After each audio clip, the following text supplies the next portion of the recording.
Get your game on. Yo, hey. One of my favorite forms of singing is singing like a white man from 2003. Hey now, you're a rock star. Get your game on. And I love singing. It's very satisfying. It is. I love singing gospel songs or Christian songs like that, like, holy, there is no one like you. There is none beside you. That's literally how he sung that. You didn't know that? It's on KSPJ. He's like, holy, there is no one. That's literally how he's. Are you sure? Open up my eyes in wonder and show me. Wait, we gonna get copyrighted. Okay. Hey y'all, my name is Abigail. My name is Kiana. And you are watching the Road to Becoming Her podcast. Whoop. Whoop, whoop. We are back at it again with another banger. Y'all, I think everything within me not to do something weird. I was about to say, I don't know. Y'all, make sure y'all like, comment, share, subscribe. Let us know what type of topics y'all want to hear from us. We are open all ears. We are servants of the Lord, servants of y'all. So let us know. But today, this is the wallpaper.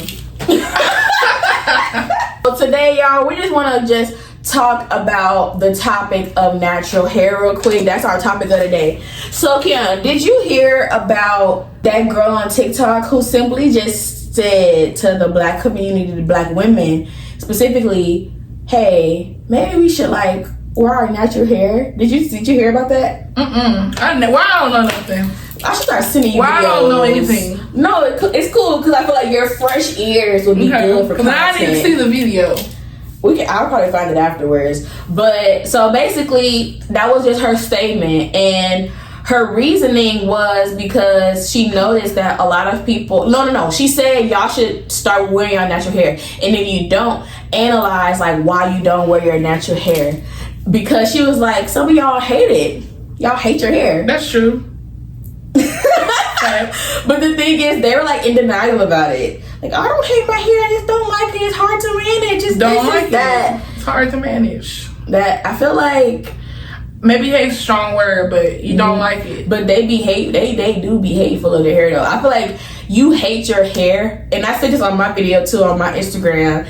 If you don't have your hair done and you refuse to be seen in public. Like I know people that be like, oh, I can't go anywhere because my hair's not done. And what you mean your hair's not done? I don't got no braids and I don't got no weaving. Like you can't just put it up and fix it real quick. Exactly. Yeah. Do wear your hair. But I mean, you telling somebody, I see what you're saying, absolutely. But I feel like telling somebody, just start wearing your natural hair. That's kind of hard. It wasn't just start wearing it. It was like. Analyze. Yeah, okay. Do the work because a lot of people had to do the work. Right. I had to do the work. I laugh at this, but in reality, it's low-key a little sad. I didn't know I had natural hair until I was 13 years old. I don't think anybody did. It was not a thing. What do you mean? So you got relaxers? Yes, I had relaxers. Okay, relax. I feel like that was what she asked for. I think that was the first time anyone ever was like, it was around that age. The reason I had to go natural is because my hair started falling out in the back, and I don't know if it was because of a medicine I was on, because I was dealing with hypothyroidism, or if it was the fact that I went to a new beautician. Or something like that. And before then, my mama was only doing my hair, and I started going to the beauty shop when I was in like middle school. Right. That's when my hair, half of my hair was like this short, and the rest of it was long. And I remember I used to be I was embarrassed of that. Like I remember, I was sitting on the bleachers, and these girls lifted up my hair. Yes, and I said, I'm gonna cut this off, and I cut my hair off, and I came to 9th grade. Natural, and that was before natural was popular.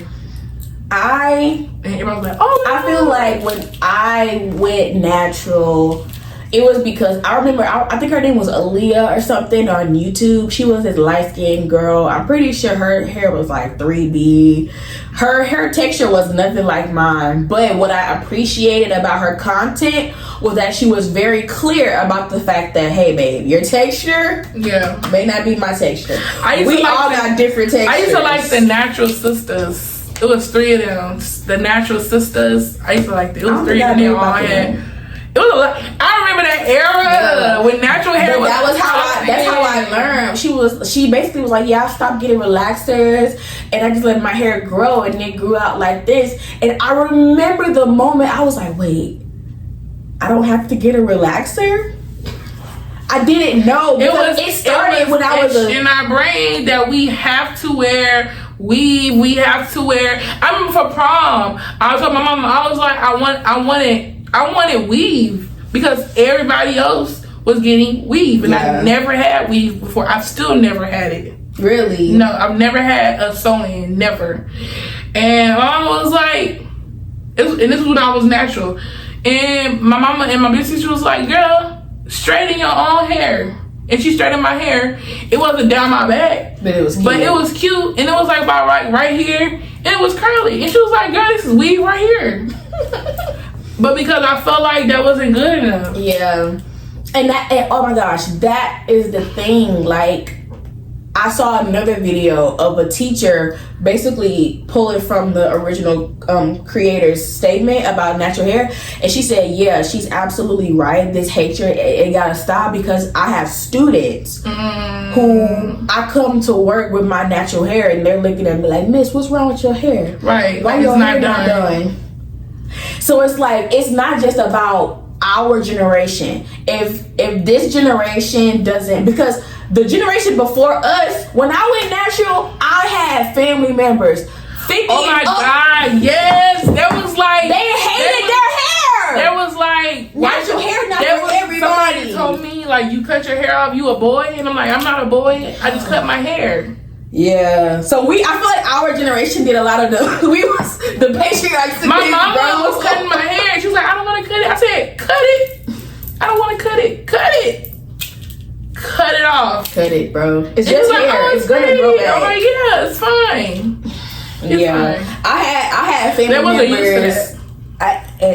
Cool. Even though they grew up in the 70s with afros. And that's but because no, it's not that they weren't used to it. They were taught that it was not good enough. That's what it is. Okay. They know what they hated their hair, so they made us, because if you think about it, the Black Pro movement, black this, black that, afro. Okay, no, that's not acceptable no more. Make your hair look like the white person. And don't get me started on locks and how that's not acceptable. Because now that we moved on from the curly, loose, natural hair, this is not acceptable. People automatically see locks and think gangbanger, weed head. Yeah. They think you are dirty. Like, it's just now becoming to where, oh, that's so pretty. Like, or only men wear locks. It's funny because then there's some people who feel like only women should wear them. It's like, I feel like I have been in the middle of those hair conversations. That's why I feel like this has to be an episode, because it's one of those struggles that you kind of go through under everything else. Like, I was going through suicide and depression. I didn't have time to be talking to people about how your comments on my natural hair could have ruined my self-esteem even more. Like, because first of all, my hair is natural. You saying it shouldn't be natural. And I remember going natural, and I let those comments get to me, and I got a relaxer again. And then I regretted it, because I was like, bro, I don't want this.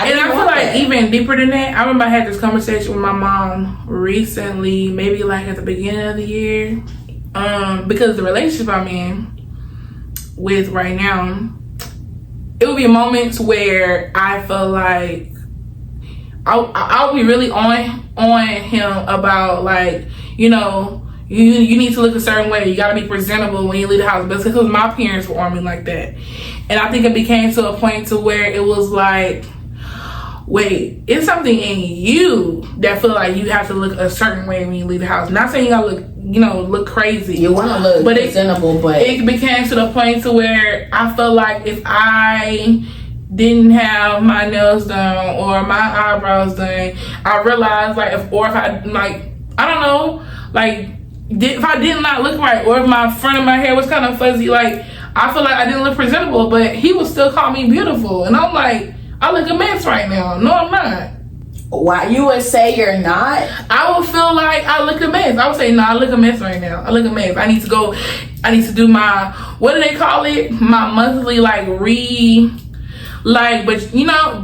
mama was like, okay, you've become comfortable with like, okay.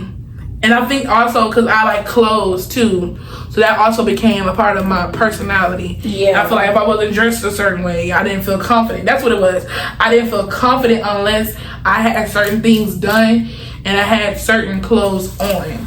My confidence was based on my looks. It was not based on who you are just that period. And I realized that. And I'm like, he confident in him, period. Yeah. Me, I'm not all the way there. And I realized, okay, I'm not there yet. And I was talking to my mom about that. She was like, okay, well, you start, isn't the time now where it's like, okay, be confident in who you are without your retwist, without your fresh eyebrows, without your eyelashes, without your nails done. No, because that's your real. weight, that's another thing. With your weight you are now, you still be confident. Period. No, because that's the topic. Embracing all of who you are. Yeah. All of who God called you to be. Your hair, your weight, your body. And it's not saying that, like, if your hair isn't how you want it to be, that you can't get your nails done, you can't get your brows done. No. But, you should feel comfortable, though, as who you are. Yeah. Right. Yeah. Like, in any state. Because at the end of the day, like, baby, that's just who you are. I do believe if you look good, you feel good. But at the same time, even if you don't look good, still feel good. Yeah. I feel like it's a decision. Because I used to be very, very insecure. And I had to realize that I thought about myself in a way that was perpetuated onto me by other people. About how I should feel about myself. Right, exactly. People who claim to love me. People who claim to want the best for me. But they wanted me to feel small about myself, and it took a lot to overcome that. Exactly. It took me a lot to overcome that, and once I overcame the fact that this person wanted me to feel like this, I learned that, Abigail, you decide, you dictate, you can make a decision about how you feel about yourself. So I make the decision to love myself, like literally love my hair. And that's why I love doing locks, because I love locks. You're wearing this is your hair. Yeah, and it grows down. I love how my hair looks in braids. And locks are versatile, and they're easy too. They're very versatile for me. Like, I know you got to give up having weave, but trust me, when my hair is retwisted. Not saying it don't matter. I can do it now. If I took my hair it's not retwisted right now. But if I took my hair down and I did like the little braids and I braided it out, it will look like I have weave in my head. Yeah. That's what it looks like. It looks like curls. Yeah. Locks are very versatile. I love my locks. And they grow fast. And if you're not doing that, I am a mobile loctician. Hit me up in the comments. But like, for real, I feel like I had to learn. And then I feel like the big picture about accepting yourself, because I'm thinking about what was told to me, and I'm so grateful that I was as hard-headed as I was, bro. I was hard-headed to be like, no, I don't agree with you. Natural hair is for me. Right. Like, I had to be hard-headed against authority in my life, because they, like you said, they felt like that about their hair. Right. And in me being hard-headed, I was basically a patriarch. Is there a Patreon or a patriarch or whatever? I was the person in my family to where a few years after I got my hair, I went natural. Hey, so tell me, how you doing? Right. And your hair looks so cute, so pretty. My hair would never do that. I hate when people do that. Not hate, but like when people look at my hair and be like, "Oh, my hair would never." Why are you speaking bad about yourself? How would you know if you never tried? That too. Like, what are you talking about? I don't like that either. I don't like when you do that. I don't like that either. I feel like that's one of the ways God taught me mercy.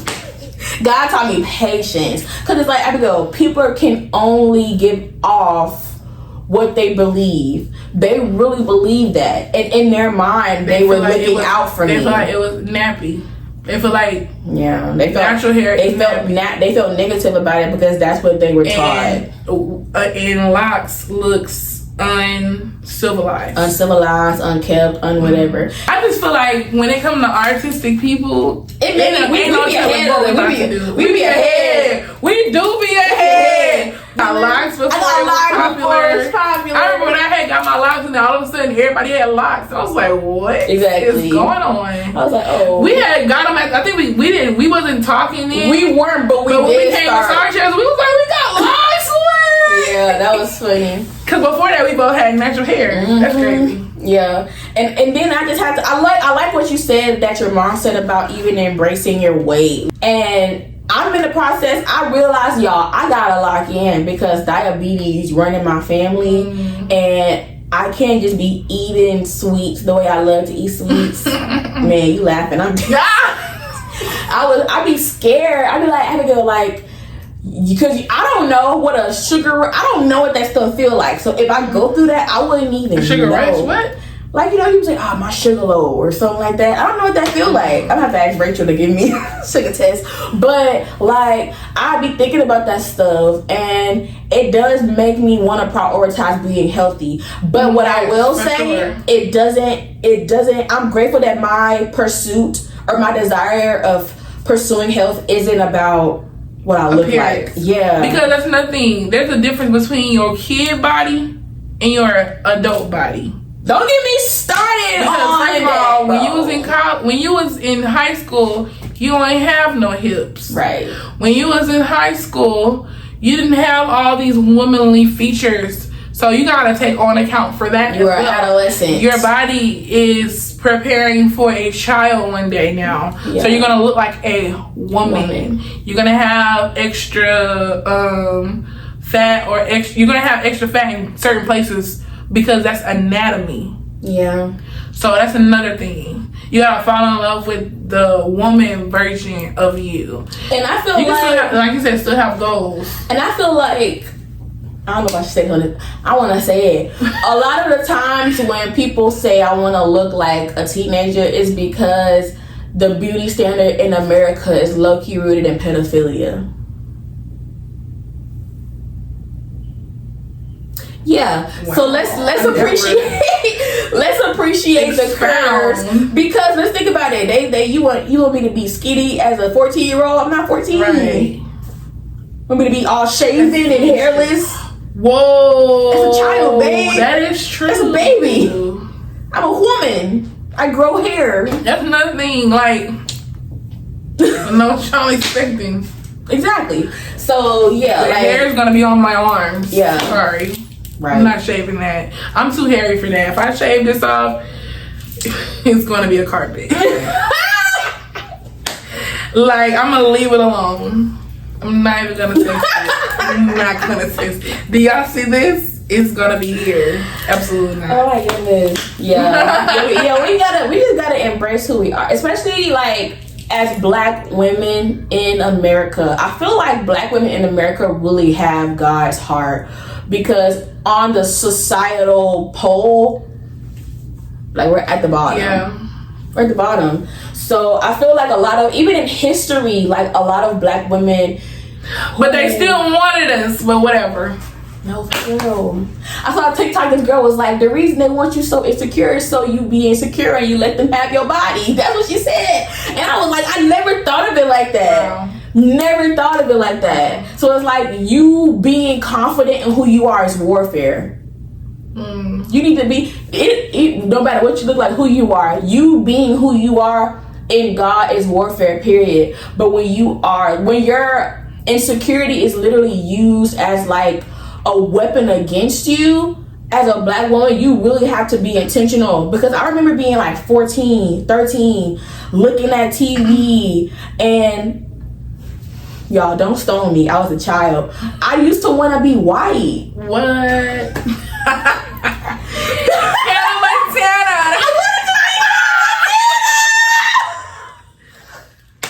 I wanted to be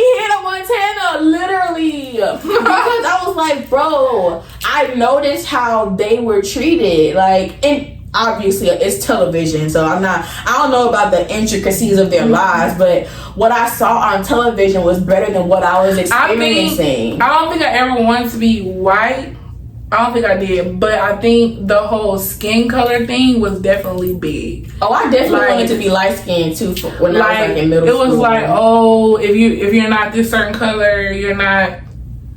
Even if you notice, like on Disney Channel, they didn't have no dark skinned leads. Nah, you not lying. They didn't have no dark skinned leads. Still to this day, especially not female. I think Corey in the House.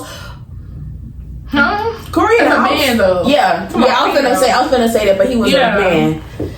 Man, it goes that deep. Nickelodeon gave Keke Palmer a show, but if you're being honest, Keke Palmer, baby, she worked her way up to that. She was a star. Like, she could have went anywhere. I do love the fact that, like, when Coco Jones came out, for me, it was like a big thing because I'm like, oh wow, yes, like I'm a dark skinned girl. All I saw was Hannah Montana and all these white girls, and I saw Raven, but she didn't look like me. Yeah. And she wasn't like as musical. Like I related to Miley as a songwriter, as a singer. Like I was like, oh yeah, that's my girl. Yes, I ain't gonna lie, Miley had these black girls out here dressing with the shout out to Lacey with the blonde wig. Shout out. I ain't gonna lie, she had the girls. But yeah, she was the black nor white. I just remember like seeing all that stuff. And even like with the OMG girls, that era, seeing just a whole bunch of different girls. But it was always, I remember when I saw the random darker skin complexion girl where I felt like, okay, I can be successful.